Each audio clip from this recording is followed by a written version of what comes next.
E aí pessoal, eu sou o grande mestre Krikor Mekhtarian, estou de volta aqui para mais um vídeo especial para os usuários Premium de conta Diamante no chess.com em português. Vamos continuar então nossa série de treinos táticos, tratando hoje de um tema que eu já comecei no último vídeo, que é o ataque direto ao rei adversário. A gente vai ter dois exemplos bem mais complexos, mais elaborados hoje, do que os que eu mostrei no último vídeo. Nessa partida aqui eu tô de pretas, joguei em 2008 essa partida contra um mestre internacional na época da Letônia. Essa aqui foi uma viagem que eu fiz em 2008 para a Europa, com outros vários jogadores brasileiros, que a gente passou 3 meses jogando na Europa, e esse foi um dos torneios que a gente participou na Espanha. Então, o mesmo esquema de sempre, quero que vocês pensem um pouco, né? Eu já alertei hoje que são posições mais complexas, então vocês vão ter que gastar um pouco mais de tempo.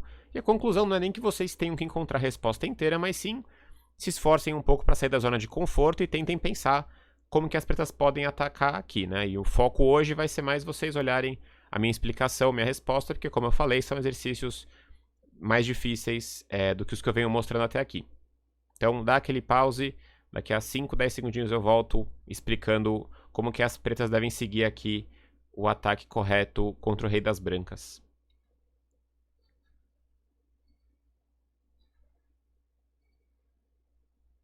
Beleza, então, tô de volta.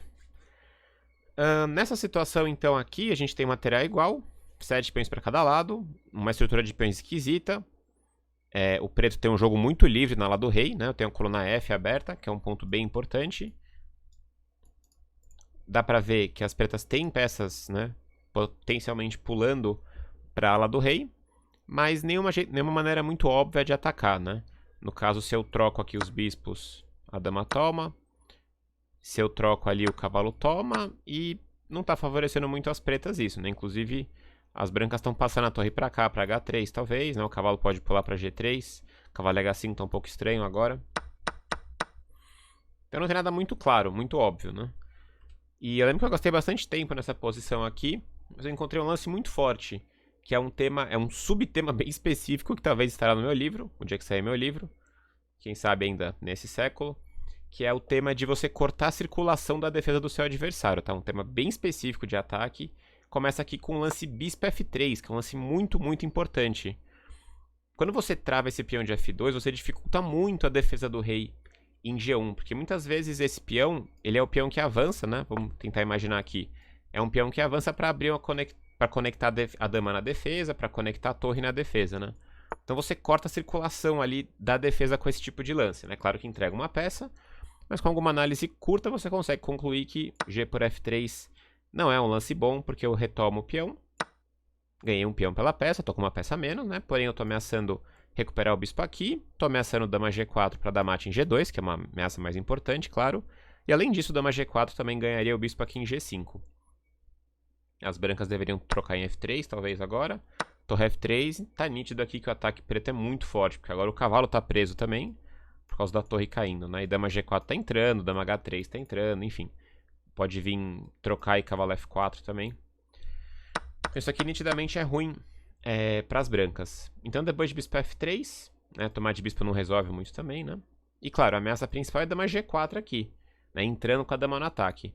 Mas assim, isso aqui exige bastante cálculo, mas a primeira coisa que tem que pensar é isso, travar essa circulação aqui da defesa das brancas e também descobrir que tem um acesso da dama para essa perigosa casa de G4. Na partida ele tomou em E7, bispo toma E7. E aqui eu gosto muito desse momento, porque, claro, o lance correto é torre E7, mantendo a tensão, mas dá vontade de jogar dama G4 já, né? Porque eu tô ameaçando mate, e se tomar aqui, eu tomo aqui. Parece que as pretas ganham aqui, né? Porque esse G3, dama H3, eu tenho mate em G2 no próximo lance. Só que agora as brancas jogam dama G5, e de repente quem ganha agora são as brancas. Porque eu aproveitei que o bispo tá vivo aqui em E7, e encontrei uma casa de defesa crucial aqui para as brancas, propondo a troca e defendendo o mate em G2. E as brancas têm uma peça a mais agora. E eu tô capturando a torre em F8, no caso de bispo por E2, por exemplo, das pretas, né? Então isso aqui garante uma peça a mais para as pretas, e para as brancas, né? Se torre por E7 aqui, tentando desviar a dama, eu simplesmente ignoro e capturo a dama, ganhando uma peça no final. Então voltando aqui, Eu joguei torre por E7 na partida, renovando a ameaça de dama G4. E aqui ele jogou cavalo D1, tentando conectar um pouco a defesa da torre de A3 com o rei. No caso de rei H1, eu tinha uma sequência muito legal. Começando com E3. Vamos entender já esse lance. Peão toma. E agora cavalo G3 cheque é um lance bem legal. Se peão toma, dama H3 agora. Cheque, aproveitando a cravada aqui do peão de G2. E rei G1, dama G2 mate no próximo lance. Então eu dou o cheque aqui em G3, rei G1, eu capturo a torre em F1, qualidade a mais e as pretas devem ganhar, embora ainda tenha um pouco de jogo. Então voltando aqui, depois de torre por E7, ele jogou cavalo D1, com a ideia de capturar aqui em F3 e ter um cavalo E3 também, caso eu jogue dama G4, que também era bom, mas agora cavalo F4 é muito forte. Essa é uma entrada muito perigosa sempre para as brancas. Se ele toma de peão, eu tenho um dama H3, ameacei mate em G2, cavalo E3 forçado. Isso aqui exemplifica bem o tema que eu falei de cortar a circulação da defesa, né? O peão F2 atrapalha tudo aqui. E que eu posso jogar calmamente torre F6 com mate no próximo lance, porque a torre não consegue ajudar, já que o cavalo tem que ficar em E3 para vigiar esse mate. E agora a torre G6 cheque, torre H6 eu vou dar mate com facilidade, porque nenhuma dessas peças brancas ajuda na defesa. Então ele tomou de bispo em F3 aqui depois de cavalo F4, peão toma, torre por F3, cavalo E2 cheque, rei H1, torre por F3, G por F3 e agora dama H3. Eu tô com o peão a menos, porém eu tô ameaçando dama por F1 mate e também dama por F3 mate. No caso de torre E1, por exemplo. Mas ele jogou torre G1, aqui vários lances ganham, eu posso tomar em F3, mas eu joguei o mais simples, cavalo por G1, ganhando a torre, ele tem que retomar, e agora a torre E6. Ele abandonou finalmente a partida porque eu tô ameaçando a torre G6, seguido de mate em G2, ou mate em F3, mate em F1, enfim. Tá claro que é impossível que as brancas consigam defender tantas ameaças ao mesmo tempo. Então, exemplo bem legal esse, bispo F3, né? O tema de cortar a circulação da defesa aqui, e depois exigiu algum certo cálculo, mas deu tudo certo para as pretas aqui. Próximo exemplo aqui, vamos ver mais um exemplo rapidinho. É uma posição de um ataque Marshall. As brancas acabaram de jogar A por B5. Então jogam as pretas de novo. Quero que você dê um pause aqui, pensar um pouquinho.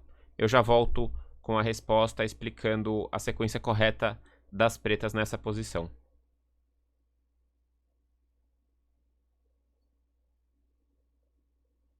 Beleza, então, estou de volta. Uma partida do Michael Adams de pretas essa, em 1992, uma partida antiga. E o A por B5 foi um lance irresponsável das brancas. As brancas não sentiram perigo aqui. As brancas deviam ter trazido um cavalo para F1 para ajudar na defesa. Então depois de A por B5, espero que você tenha calculado um pouco, imaginado algumas ideias de ataque para as pretas, né? Tá nítido que tem um potencial de ataque grande contra a ala do rei. Mas aqui o Adams jogou cavalo F4, que é o lance decisivo. Cavalo E3 também ganha, de uma maneira bem mais complicada, tá? Se alguém pensou em cavalo E3, é um lance interessante também. Mas cavalo F4 é o lance mais direto. Eu tô ameaçando mate em G2. No caso de dama F1, por exemplo, defendendo mate, eu tenho um lance muito cruel que é torre E1, cravando a dama, né? Dama por E1, dama G2 mate. Então as brancas devem capturar o cavalo, bispo captura F4, ameacei mate em H2. No caso de cavalo F1, bispo E4 é muito forte, ameaçando mate em G2 imparável. Vou ter que entregar a dama de alguma maneira. Então cavalo F3 é necessário. E agora dama G4 cheque. De novo, é um lance baseado em motivos concretos. Se rei H1, bispo E4 ganha com facilidade, por causa da cravada, claro. Rei F1 é necessário. E essa é uma posição bem difícil de imaginar lá atrás, tanto que um grande mestre aqui de brancas não percebeu que as pretas têm uma vitória. Porque, por um lado, você pode até ter esperança que as pretas vão dar cheque perpétuo aqui, com dama H1 e depois dama G4 de novo. Mas aqui as pretas jogam um lance muito bonito, que é bispo D3 cheque. Praticamente mate, então eu tenho que capturar a dama por D3. E aí dama H3 cheque. O rei tem que ir para G1.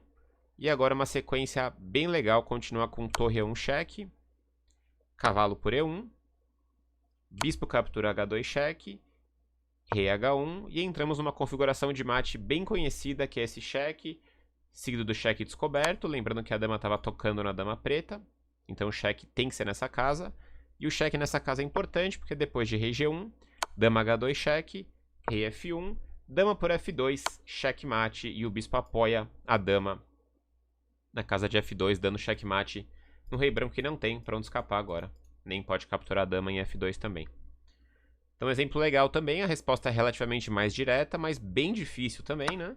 Então envolve o sacrifício aqui em F4, e nessa posição tem que calcular bastante para reconhecer o tema, né? Você tem que entender o sacrifício do bispo primeiro, depois o sacrifício da torre lá atrás. Esse é um exercício de nível de mestre forte mesmo aqui para encontrar tudo isso. Então cheque, depois cheque, lá, e checkmate para as pretas depois dessa sequência toda. Beleza, então, pessoal, foram dois exemplos bem mais elaborados, mais difíceis. Espero que vocês tenham gostado.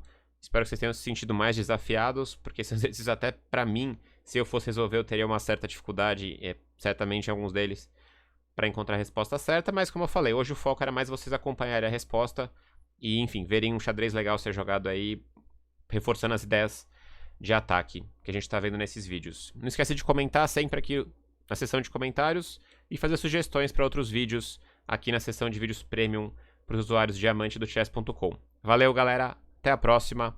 Fui.